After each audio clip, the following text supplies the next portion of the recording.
You're listening to Beyond Wellness Radio, bringing you the cutting edge in health, biohacking, and sports performance. Stay up to date and listen anywhere and anytime on your computer, tablet, or smartphone by subscribing on iTunes. Catch your host, Dr. Justin Marchegiani, as he answers your burning health questions as well as interviews from world-renowned guest experts. For more Beyond Wellness Radio, go to beyondwellnessradio.com. Hey there, it's Dr. Justin Marchegiani. Welcome to Beyond Wellness Radio. Feel free and head over to beyondwellnessradio.com where you can access our full podcast transcriptions. While you're there, you can also sign up for our thyroid and female hormone video series. This series goes into the root cause of why your hormones are out of balance. While you're there, you can also schedule a functional medicine consult with Dr. Justin, myself, where we'll dig deeper into the root cause of your health challenges. Feel free and think of sharing this podcast with at least one person. This podcast grows by people sharing it. Sharing is caring. If you can think of one person that can benefit from this information, please feel free and share it. If you're enjoying the podcast, make sure you subscribe on iTunes.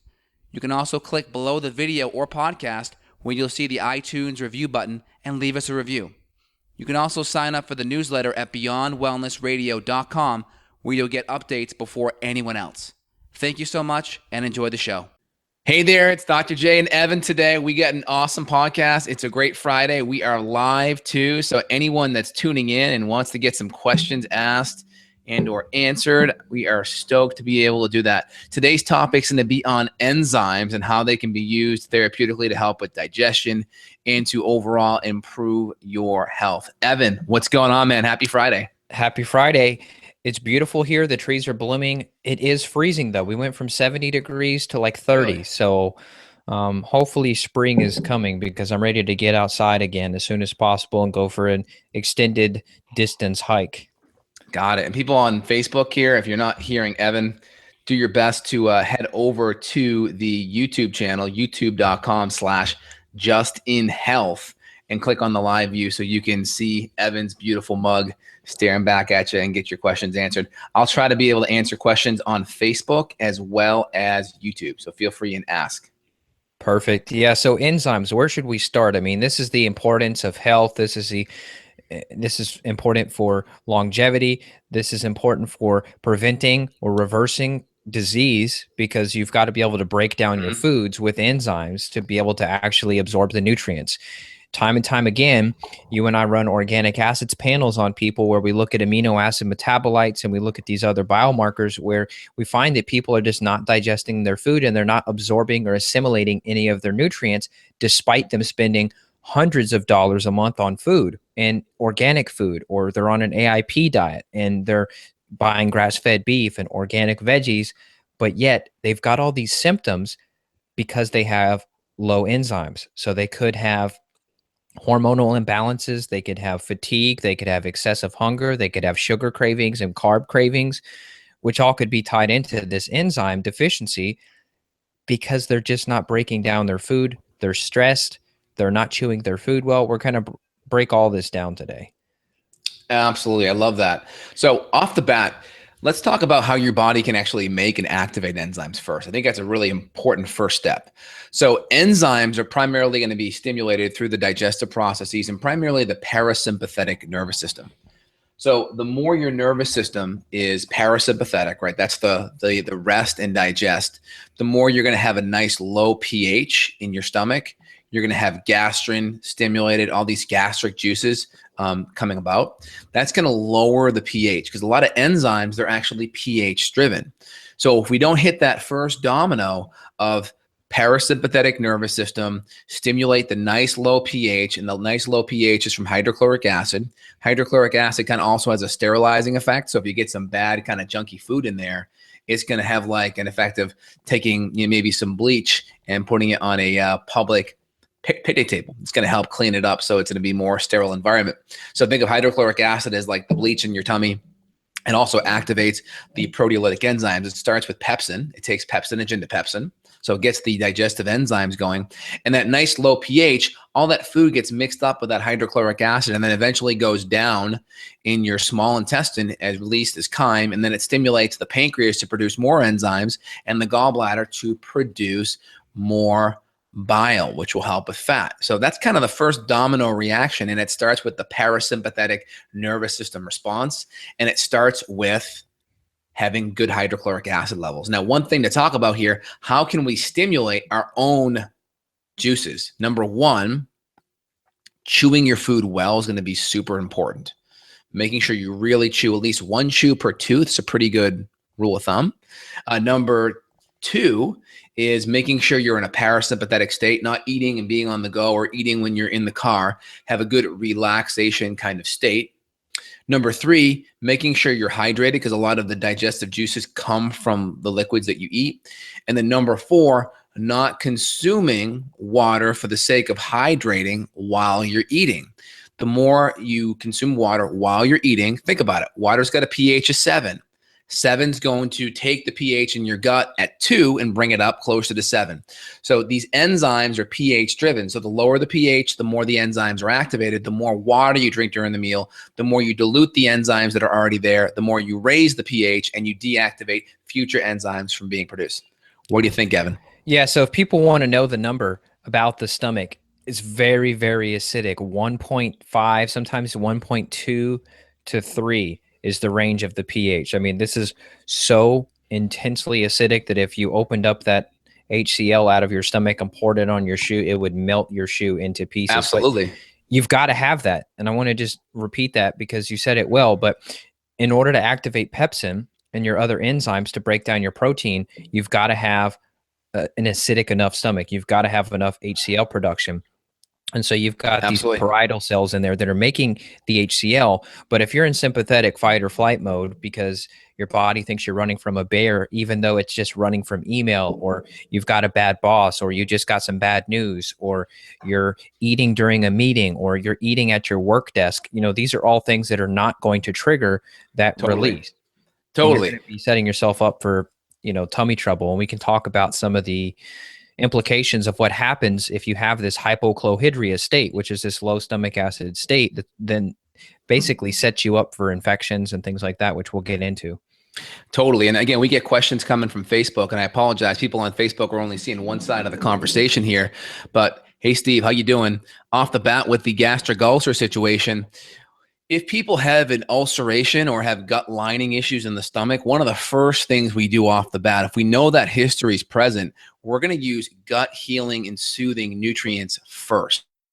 We're going to use bone broth. We're going to use aloe, slippery elm, deglycerized licorice, L-glutamine, and we'll kind of coat that stomach there. We'll make sure the food's well broken down. We may even focus more on a GAPS kind of approach and have more liquid soups that are really easy and palatable. And we may focus more on enzymes first. Now, depending on how someone's doing, how sensitive the gut is can be a good measure of how the gut's healing. So that's a good sign. So you can start with like a 1/6 to an 1/8 to a 1/4 of a teaspoon of apple cider vinegar with food. Now, if we're going to add any acids in, you can start with light acids such as apple cider vinegar and or just plain old organic lemon juice, and then do it with food. Because if the stomach is empty, it's like someone touching your raw sunburned skin. It's going to be more sensitive. Put a little food in there, do a nice gentle, very low dose of acetic acid, whether it's in apple cider vinegar or citric acid in the lemon. And that's a really good first step. 1/4 of a teaspoon and upwards, and gradually work your way up. If that's good, once you get to a full tablespoon and have no problem with food, we can transition you to an actual hydrochloric acid tab with pepsin. But in the interim, healing, soothing nutrients, and then we taper, we focus more on the enzymes and the HCl because they're less abrasive. Let's back up a bit. Let's talk about symptoms people may be experiencing if they need enzymes or if they're in this hypochlorhydria, low stomach acid state. So I would say any type of burping or gas after eating, that tells us you're not breaking foods down. Huge. If you were a vegetarian or a vegan in the past, a lot of times people go vegetarian or vegan because they say they've lost the taste for meat. But in many cases, that's just because they don't have enough stomach acid to digest meat. And Exactly so they what think it that is. meat's bad for you, but it's not. Heartburn, a lot of times people have heartburn, but it's actually too low stomach acid, not too much. You've got that valve at the bottom of the stomach, and it's kind of a regulator. And if your food's not broken down, your body's smart. It doesn't want undigested food in the intestine. So if it can't go down, it can only go one place, which is up. What about the lower esophageal sphincter? Could you talk about that maybe from like a chiropractic perspective about how that valve can get stuck open? I mean, can adjustments and massage and stuff help that, or is that more internal work that has to be done? Yeah, I mean, you have different issues with the various sphincters that go from the esophagus into the stomach, and then obviously the stomach into, hold on one sec. I got a little reverb here. Apologize for that. Okay, so regarding that, you have different sphincters that go from the stomach to the small intestine, from the small intestine to the large intestine, and obviously from the esophagus into the stomach. So the key elements here is we have to make sure the first domino is going to be the esophagus to the stomach, right? If we don't have enough acidity, what happens is that esophageal sphincter stays open. So this is one of the major reasons why stomach acid actually helps a lot of people with heartburn. It helps two ways. The esophageal sphincter gets tightened when there's enough acidity. And then number two, food will rot and putrefy and ferment, and organic acids will rise up from the food. So if there's not enough acidity initially, that esophageal sphincter will stay open, food will rot, and then those acids will rise up and burn the esophagus. So two mechanisms, tightening of the sphincter and the breaking down of the food. If we don't do that, it rots. So that's step number one. Step number two, food goes from the stomach to the small intestine. If we don't have enough acidity, then we're not going to trigger the bicarb release from the pancreas when it goes from the stomach to the small intestine. We're not going to trigger the gallbladder, and we're not going to trigger the bile salts. Number three, it goes from small intestine into the large intestine. If we have dysbiosis and low stomach acid and low enzyme environments, we can have kind of ileocecal valve patency, where this is kind of the first mechanism of SIBO, where the bacteria from the colon will start migrating its way back up to the small intestine, and then we start getting all kinds of extra methane and hydrogen gases increasing, and that's going to create more malabsorption, more diarrhea, more constipation, more of those IBS kind of sequelae. And then I wanted to ask you one thing, and I know we're a bit biased because of the people that are coming to us. Typically, they've been to 5 or 10 or 20 different practitioners before they get to us, which is mind blowing, and it's an honor. What % of people have a low enzyme state, low stomach acid state, therefore potentially SIBO state? I mean, you and I see bacterial infections. I'd almost say it's every 9 out of 10, but I wanted to see what your number is. Yeah. So, how many people? 9 out of 10 or out of 10 here do we have bacterial infections? I would say at least half have some type of digestive issue minimum.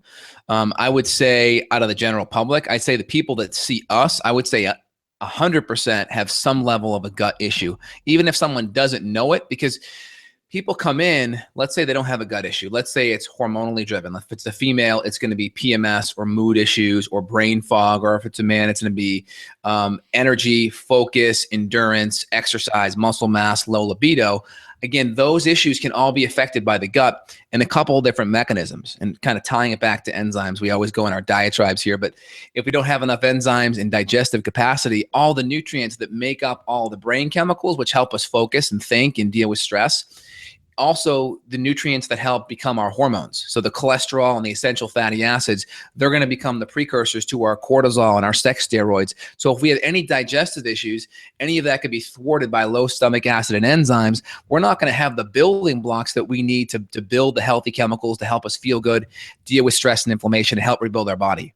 Yeah, just to zoom back out, this cascade, this domino effect you're discussing could all happen from you scrolling on Facebook while you're sitting down to eat your lunch. Totally. And that's the important part. So I want to go back and just mention a few more symptoms of people that you have a need for enzymes and or increased stomach acid. If you've got undigested food in your stool, that's an easy one.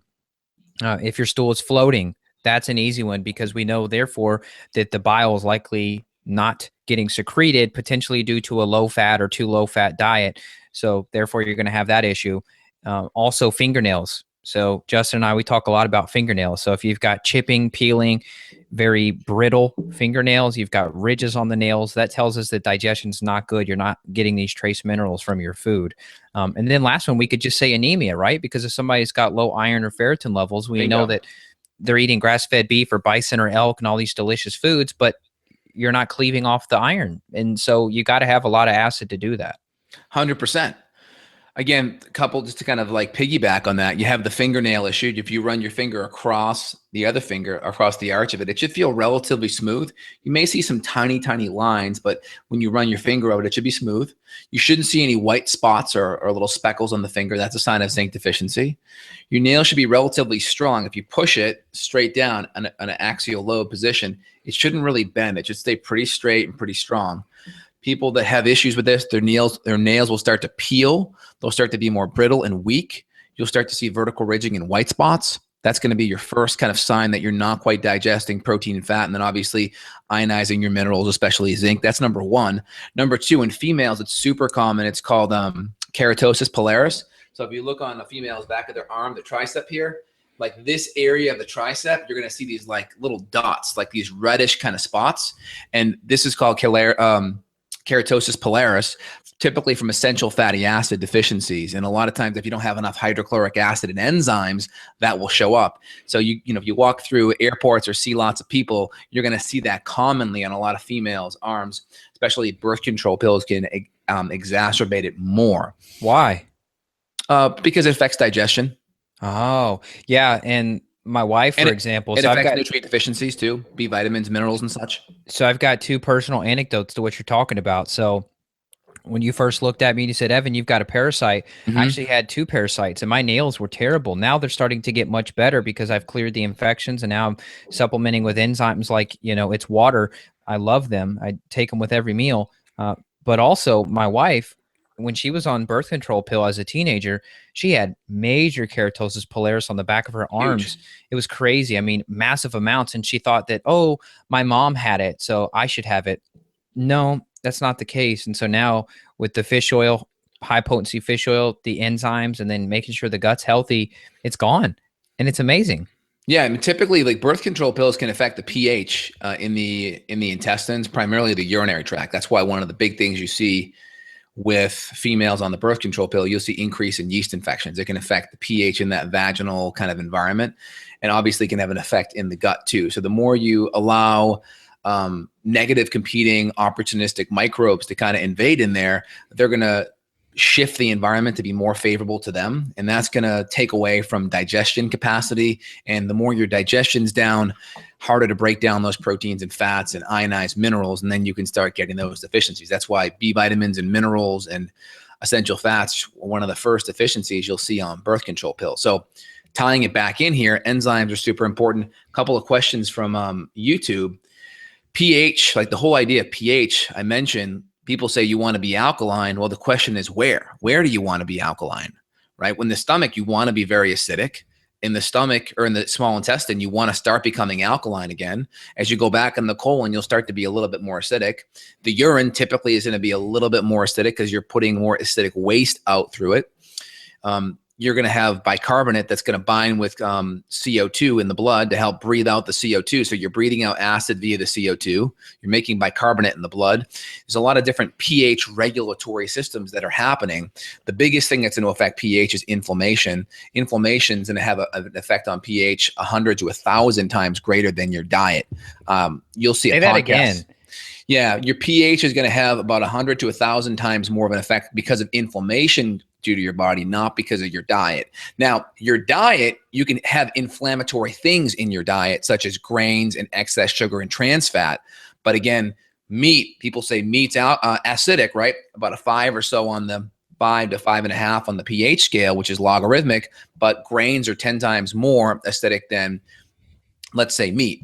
And if you listen to my podcast, it'll be coming out probably in a few weeks with Dr. Robert Rakowski, part 2. He talks about that aspect, that it's the inflammatory things in our environment that are creating far more acidity than our diet. But again, healthy green organic vegetables at every meal, you should be totally fine from a pH perspective, and then getting some good extra minerals in your multi-support, whether it's magnesium, potassium, calcium, those extra buffering minerals you should be fine. Let's also bring up alkaline water and how big of a scam and ridiculousness it is to do alkaline water if your goal is to have optimal digestion, especially people drinking alkaline water. They buy these expensive machines where they're pumping out 9 or 10 on the pH scale of water, and you're drinking that with a meal. I mean, you're setting yourself up for failure. Now, could there be some type of therapeutic benefit of alkaline water by itself? I don't really know. Maybe you've got some advice on that, but for me, I'm going to go with a good spring water or a good reverse osmosis water with trace minerals back in like you do. I mean, for me, the alkaline water, it's just been debunked so many different places that it's just not worth even talking much more about. Yeah, I mean, I'm not a huge fan of alkaline water. The question is, anytime someone sells me on alkaline water, I said, well, what are the buffering minerals that you're using to make it alkaline? And they typically are like, what? Because if you have just a really good, clean water, I mean, just adding some good quality electrolytes or a little pinch of high quality sea salt with a spectrum of minerals, you're probably going to be pretty good. And that may raise the pH up a little bit. But I'm not concerned about getting, having super, super alkaline water. I'm fine with drinking water that's clean and filtered, infuse some minerals back in. I have a little electrolyte solution I put by my reverse osmosis water filter. So I'll put a little bit of minerals in there first thing in the morning, or I have a little salt shaker there too, and I'll get some extra minerals. And that way, 1 to 2 glasses in the morning, 1 to 2 big glasses in the afternoon with infused minerals, and then just salt my food with good Celtic, or I typically like real salt better just for flavor and variety. But that's a good way to get the minerals. Not a huge fan of, these crazy expensive water machines that are alkaline. I think it's just a really high quality filter's better. And I like things like Pellegrino and natural sparkling water too, because of the extra sulfates that are in it, which are so good for detoxification too.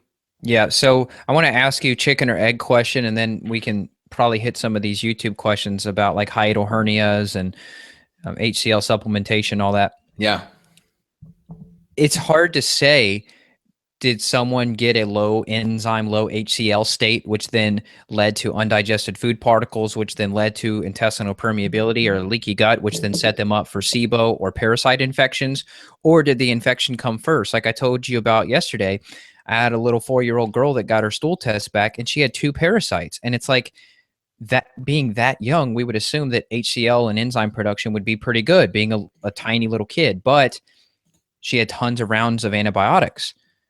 So it's like chicken or egg. Was it the HCl and enzymes that got low that then set her up? Or was it just the decimation of the flora via antibiotics that then set her up for infections? Which one do you think it is? Yeah, so when it comes to infections, there's a couple of scenarios how that happens. Number one is you're stressed, your immune system's compromised, and you get exposed to some infectious debris, and your IgA and your enzymes and your hydrochloric acid levels are low, and you can't quite knock it out. It's just kind of like you leave the drawbridge down in the castle, you're flying around on the Star Trek ship, and the force fields are down. So invaders can come in, the Klingons can attack, right? Those are my analogies. Now, that's scenario number one. Now, scenario number two is you're relatively healthy and you get exposed to just a large bolus of infectious debris, right? You're hanging out and you're drinking some water in Mexico. You're on the beach in Bali. You're out in Lake Austin like I do, and maybe some water comes in your mouth and you get some Giardia, right?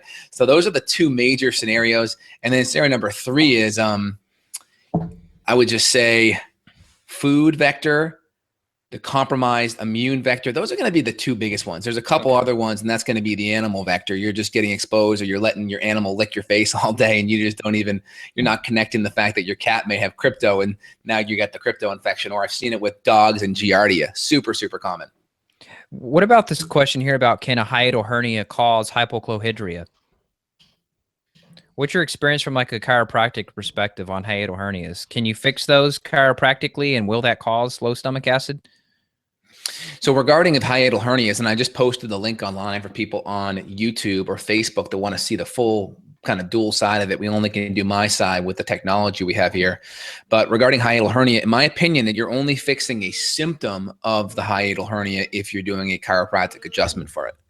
Now, I think that's fine because it's palliative, it's natural. What's the risk to reward? Very little risk, only reward. We just want to fix the root cause. And typically that's going to be getting the inflammation vector away from the intestines. Once the inflammation's better, the nerves that go to those muscles won't be sending that inflammatory response that's creating that tightening. It's called a viscerosomatic reflex. Viscero is organ, somatic is muscle. So the organ and muscles are on a 2-lane nerve highway. And the more those nerves are stimulated, it's like the more you do bicep curls, the bigger your bicep gets, the tighter it gets, right? The more stimulation that goes to that area that's like pain, the more it can pull that stomach up above the diaphragm, which is basically a hiatal hernia. Wow. So you pull it down, but then you want to make sure you get to the root cause. inflammatory soothing nutrients, fix the infection, fix the ability to digest the food. Okay, good. You answered the question, which was, so you can help with physical adjustments of hiatal hernias, but you also got to be working back to the root cause to make sure it doesn't just pop back. Exactly. That's the key thing. Okay, here's another question then. When can you start minimizing HCl? He's been taking them for 3 months. So I guess the question is there ever a time where you stop taking them? And I'll just go ahead and give my 2 cents first, which is not really. There's never really an expiration date of when you should minimize HCl, because if you look at Dr. Jonathan Wright's book, Why Stomach Acid's Good for You, and we look at age with the Heidelberg test, we see that HCl just drops and drops and drops every year that you get old. Any age past 20, actually, you start reducing HCl. So for me, I consider it a foundation, but what about you? So a couple different theories on that. I think hydrochloric acid is the most underrated supplement in the toolbox for any functional medicine doctor and patient. I think it's absolutely essential, because if you buy a really awesome organic diet, healthy meats, healthy proteins, healthy fats, and you're not quite breaking it down fully, well, you're really not going to be accessing all the nutrients that are in those foods. So I think that from that perspective, it's a great insurance policy to access your nutrients from your expensive diet already. Number two, I think it's something as you get healthy, you don't need it all the time. But like, for instance, I'm heading down to lunch here over at Perry's down in Austin. So it's like I'm doing a nice little Friday lunch. I'm really excited about it. I'm going to bring some hydrochloric acid and some enzymes, because it's going to be a nice little pork chop I'm going to have there. So we're going to up the HCl and enzymes big time. That's number one. Number two, if people don't want to be on it all the time, there are things they can do if they need a little support, such as Swedish bitters, whether it's gentian or chamomile or a little bit of ginger, can very easily just stimulate your hydrochloric acid levels. Or even just a tablespoon of apple cider vinegar or a little bit of lemon juice can be really stimulatory for the hydrochloric acid. So there's ways you can stimulate it naturally. And also, there's studies looking at gastrin, and gastrin's the compound that's produced in the stomach that actually feeds back to produce hydrochloric acid. And that compound, that chemical does not decrease as you take hydrochloric acid. So it doesn't have a negative feedback loop. So a negative feedback loop is you take steroids, right? Testicles shrink, right? The feedback is more of the steroids cause the testosterone and the internal production to go down. Now, taking that analogy to the stomach, as hydrochloric acid goes up artificially, gastrin levels don't drop. You don't have this atrophy happening. So it's good to take it if you want to give your digestive system a break, or you're eating a bigger meal and you just want to make sure you can break it down better so you don't have indigestion afterwards. Totally fine. Ideally, you shouldn't eat it all the time. And number three is you can artificially, or should say naturally, stimulate it with the bitters, the gentian, the chamomile, the ginger, etc. Well, I kind of use the 3S rule too. Soup, salad, or smoothie. If you're doing any of those three, you could probably opt out of the enzymes and be okay. 100%, unless you have a lot of digestive symptoms. That's the key thing. Yeah. See, there's another question here. Dale asked, can we share a quick functional medicine perspective on vaccinations? We'll have to save that for another show, Dale. I went into this with Dr. Robert Rakowski last week. So I would say, Dale, check out that podcast coming up very soon. We go into that a little bit. Here's Betty. She's got a question too. What's the logic behind antacids and PPIs? Profits don't count as logic. Okay. So I talked about this a lot. So PPIs, like if you're trying to create the perfect drug that works but creates so many other issues that will create more pharmaceutical dependency down the road, it's the perfect drug. Let me walk you through it.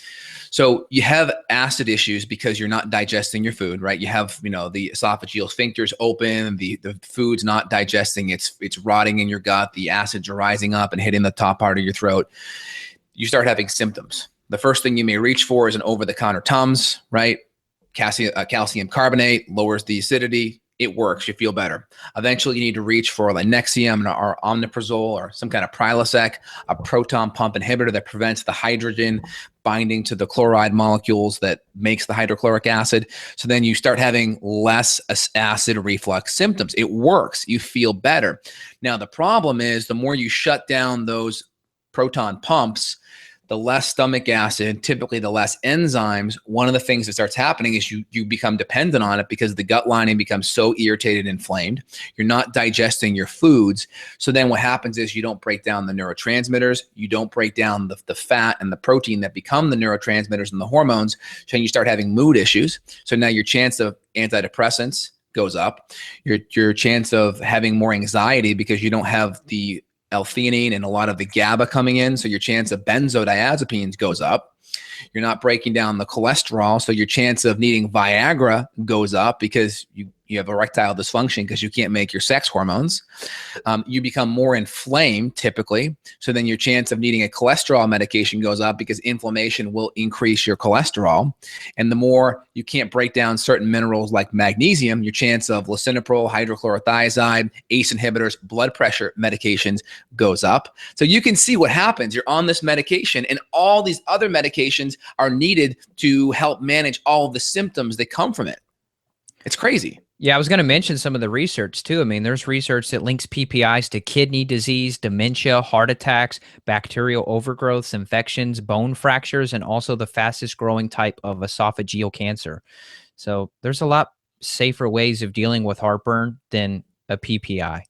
Yeah. And then HCl and enzymes are totally safe if you're pregnant too. I've had no problems with that with my pregnant patients. Not an issue. Awesome. Should we go to other questions or was there other stuff you wanted to mention first? I think there's one other element about enzymes is taking specific enzymes on an empty stomach away from food can be excellent for cellular detox, cleaning up scar tissue, and even treating cancer. Dr. Nicholas Gonzalez, before he passed, was doing that successfully for many years. And, taking high dose enzymes on an empty stomach, for me, that's a first line therapy for anyone with cancer. Those enzymes get into the bloodstream and they're going to be able to digest any bad cancer cells that weren't tagged by the immune system for apoptosis. And can you mention briefly just the types of enzymes? Because I think people may think enzymes are just one thing, but we've got digestive enzymes, we've got proteolytic enzymes, we've got systemic enzymes, which you were teaching me about last night. Talk people through just the different categories, just that way we know exactly what we're covering here. Yeah, so you're going to have enzymes like amylase and such, which are going to be more your carbohydrate enzymes, okay? You're going to have various proteases that help digest protein. And again, those will have different names like trypsin or chymotrypsin, right? Protease, et cetera, et cetera. And then you'll have various enzymes, lipases. And these will be more for digesting and breaking down fat. And then also you have bile salts that will kind of work synergistically with that. So those are your major categories: carbohydrate, protein, and fat. And like you said, the biggest people that tend to move away from meat are ones that have low hydrochloric acid and enzymes. So they move away towards vegetables, which actually have more natural occurring enzymes. So people that go vegetarian, right, they're thinking, oh, I just feel better on vegetables and not so much on meat. It's the meat's inherently bad. It's like, no, the meat is exposing a weak link in your digestive tract. That's what's happening. Yep. Yeah, I want to give a brief anecdote about my use of proteolytic enzymes, specifically bromelain. After I got my wisdom teeth surgery, I was taking tons of bromelain and my gums healed in rapid time. And the surgeon on the 1 week follow-up, he's like, "Evan, I've never seen anybody heal this quickly. What have you been doing?" And I said, "Well, I've been popping arnica like it's candy and then also doing tons of proteolytic enzymes." And he was like, "Wow, this is cool." So it worked. I love it. And then when you do these kind of enzymes for systemic use, there's a couple out there. They're a lot more expensive because you're using more serrapeptidase enzymes, which come from the silkworm. Silkworm, if you look at the thread that comes from their spinning or whatever they produce from a byproduct, the thread that they make their nest with and such is incredibly strong. The tensile strength is unreal. So they're actually extracting the enzymes those silkworms make their net out of, and they're using it in systemic enzyme formulas. And they put these enzymes in enteric-coated capsules because you don't want to use digestive enzymes for systemic enzyme purposes because they won't outlast the stomach. They won't get to the stomach intact. So you want something that's enterically coated that gets into the small intestine and then gets into the bloodstream without breaking down food. You don't want any food to be there. You want it to be on a full empty stomach. And we use high-dose serrapeptidase enzymes enterically coated And again, they're going to be a lot more expensive than your typical digestive enzymes. And when are those cases? I mean, what's like top few situations where somebody would want to be on that, the serapeptidase? Yeah. So we're going to do that with any type of cardiovascular issues with history of blockages, cardiovascular wise. Women that are trying to dissolve endometriosis and fibroids, it can be helpful. People that have cancer issues that are trying to just knock down some cancer cells. And then also just for scar tissue in the joints, or just a general cellular cleanse to help cleanse out debris in the body. But again, none of these treat or diagnose, right? These are all therapeutic things to help support whatever health issues are already there. We just have to say that as our disclaimer. Agreed. Yeah. So I want to just mention briefly about infection. So once someone's got an infection, regardless of how they acquired it, whether it was chicken or the egg, which happened first, once you've got parasites, you've got these SIBO situations, et cetera, you're set up for lower and lower enzymes and lower HCl. So it really is a long process that we take people through, where you've got to remove infections, you've got to restore the gut, you've got to restore the enzymes, you've got to heal up the gut lining and the damage. It's a long process. Samuel asked, or no, it was Corey here. He asked, what would be the best HCl supplement for somebody with SIBO, and should you take both HCl and enzymes at the same time? You want to hit on that one?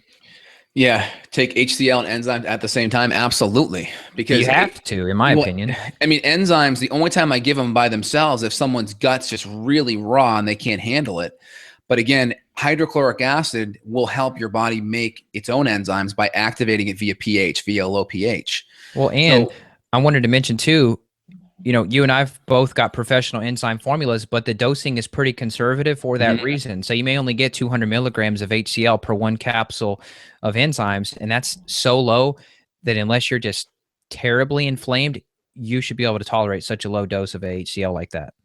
Yeah, in my line, I have two formulas with HCl in it. I have my Digest Energy that has lower hydrochloric acid levels that are meant for people that already have pretty good digestion, but just need a little bit of extra support. And then they'll have some enzymes in there too. And then I have my two that I break up for more people that have more digestive issues, because we're trying to get more of a therapeutic dose. And some can't handle that much HCl, but need a lot more enzymes. So we don't want the fact that they're in the same capsule to limit how much we can give. So we can go lower HCl, more enzymes, or vice versa. And we'll kind of throw them through an HCl tolerance test, 1 to 4, 1 to 5 capsules on the HCl. Any warmness, we back off by 1. Enzymes will typically go up between 1 to 4. If we feel a lightening or better digestion or improved bloating or gas or any symptomatic relief or just a feeling of better digestion, then we'll keep it at that dose. If not, a standard 1 to 2 capsules per meal is typically okay. Here's another question. My doctor put me on ornidazole and levofloxacin. Oh man, I had hunger pains, fatigue, constipation, felt better for a week, and then hit a wall. How effective are these and side effects? So those are 2 antibiotics. And anytime you take an antibiotic, one of the big side effects is going to be a rebound fungal overgrowth, right? Lots of females have noticed that when they take an antibiotic, they get a reoccurring yeast infection weeks later. And a lot of conventional physicians are actually growing wise to that. And they're giving their patients, their female patients, a lot of time, like a diflucan or a fluconazole after an antibiotic. Now, again, you're much better off giving them a probiotic. You can do it even during, just away from the dose, and then do a probiotics for a month or 2 afterwards, just to prevent that rebound overgrowth. And a rebound overgrowth is, let's say you have a lot of good and bad bacteria in your gut. You give an antibiotic, what happens is you lower all of it. Now, the good bacteria provides a nice environment so the bad stuff can't grow. So as soon as the good stuff is low, then the bad stuff naturally proliferates. It's the whole idea of, once you clean out your garden, the tomatoes don't just grow automatically. The weeds do. You actually have to go in there and plant the tomato seeds or whatever you're growing. You have to plant those seeds. You have to aerate. You have to put the fertilizer down to create the environment so the vegetables grow. You Great don't analogy. ever have to do that for the weeds. The weeds automatically are there on auto dial, so to speak. That is such a good analogy. Yeah, and it's amazing. How about, unless it's a life-threatening situation, try not to go with antibiotics anyway. Figure out what the root cause is. There's so many natural antimicrobials that you and I use, and they're so effective. They have no side effects, no lasting anything. They're in and out. And then you don't need stuff like diflucan, which is also terrible, which in many cases you're going to just basically piss off the candida. And yeah, you're going to get rid of it, but then the candida is going to come back with a vengeance. And we test your urine, we're going to see massive arabinose or tartaric acid. Yep. That candida is back with the vengeance. And they'll say, oh, I just finished a round of diflucan. It's like, whoa, well, it maybe worked for a day, but candida's back and she's mad. Exactly. All right. So let's kind of summarize everything we chatted about here, Evan. So like, let's say you're just tuning in now, or you just got really overwhelmed and your eyes got a little glossed over. What's the Reader's Digest version? I'll let you go first. Yeah. So to me, Reader's Digest version, enzymes and HCl are crucial. They are one of the most important foundations you should have if you want to be a healthy human that lives a long life, plain and simple. And then the caveats to that are, well, do you have things in your body that you need to work with a functional medicine practitioner and get tested for, such as infections like parasites and bacterial overgrowth like SIBO and Candida? Now, if you get the testing piece done, you find out that you're free of infections, which is pretty rare, then awesome. Maybe you're just at a lower dose of HCl and enzymes, and maybe if you do soup, salad, and smoothies, you don't use enzymes, but otherwise you're kind of cycling on, and maybe you've got a cute little glass jar like I do that I shove in my wife's purse that's got my enzymes and HCl in there. I take it if we go to restaurants, and I always have it on the dinner table because if it's out of sight, it's out of mind. So when I sit down at the dinner table, the enzymes are right there. As you get older, we know with the work of Stephen Wright, HCl is going to drop. So to me, it's not an optional supplement if you want to be healthy. Mother Nature just doesn't care about your optimal digestion once you're 40 or 50 or 60 because you're past the hunter-gatherer reproductive age, which was like 16 or 20 years old. So Mother Nature doesn't want to kill you, but she just doesn't care if you digest your grass-fed beef when you're age 40 to 50. So enzymes become a must. You want to mimic the stomach acid levels of when you were younger and you quote unquote had an iron stomach. You want to try to match that with supplements. Absolutely. And then in the future, what I'm going to do is anyone on Facebook, I'm going to put the link in for the live YouTube side, just so we can have people that want to see the full thing. They can go to YouTube to check out the whole thing. I wish we could make it go live on both sides here, but right now the technology doesn't quite do that. So we'll shoot over the YouTube link in the future. And just to add one last thing, get the parasympathetic nervous system response going. Make sure you're in a nice stress-free kind of relaxed environment. Make sure you're chewing your food enough times. Get the saliva going to help start the digestion in the mouth. And then last but not least, if you are really gluten sensitive and you may be getting exposed somewhere like you're going out to eat and there may be some cross-contamination that you're not aware of, enzymes that have dipeptyl peptidase 4, DPP4 enzymes can be helpful because that will help break down any bits of gluten. And the more the gluten can be broken down into smaller constituents, the better the body has just a chance of dealing with it better. So keep that as a little side note. DPP4 enzymes can be helpful. When is the right and wrong time to use those? Well, the wrong time is I'm going to have a birthday cake, but it's okay because I'm taking my DPP4 enzymes. It's not necessarily for that, but if you are going to have it though, it will lessen the blow, but we don't want to give someone a crutch to be able to make a whole bunch of bad decisions. But if, let's say I'm ordering some food at the restaurant and maybe there's something in the sauce, or you're just tired of people putting something in there, having it be handled by someone that just had gloves on that handled someone's breaded item. So you would do it more for incidental exposure just to prevent that so your body can deal with the gluten from that perspective. Love it. That's great advice. So that should be in your suitcase then if you're traveling. We should do an episode on that. I think we did a travel hack episode. We did. We should do a on the go, like if you're not traveling, but you're just going out and about in the city and you may stop somewhere to get some food, what should you have with you just in case? Totally. That makes so much sense. And I'm going to do maybe another Q&A. If I have time, I may do another quick Q&A today. We had a couple of people here that are asking questions that are a little bit off topic, which is fine, but we're only going to answer the ones that are more on topic. And I'll try to have more Q&A conversations where we can take care of everyone else's questions. Also, last thing, if you haven't, you should sign up for SpeakPipe. That way people can send us audio questions and then we can play those audio clips and put them in for our podcast. Love it. Great idea, man. Any last thoughts, Evan? No. If people need help, reach out. justinhealth.com, not just paleo.com. We're available. And this is stuff we work on every day. Love it, man. Well, you have an awesome Friday, man, and we'll talk real soon. Take care. Take care. Bye. Bye. Got a question for Dr. J? Go to beyondwellnessradio.com and click the questions button. Then tune in to hear the answer. Also, if you like the show, click below to review us on iTunes. For more Beyond Wellness Radio, go to beyondwellnessradio.com.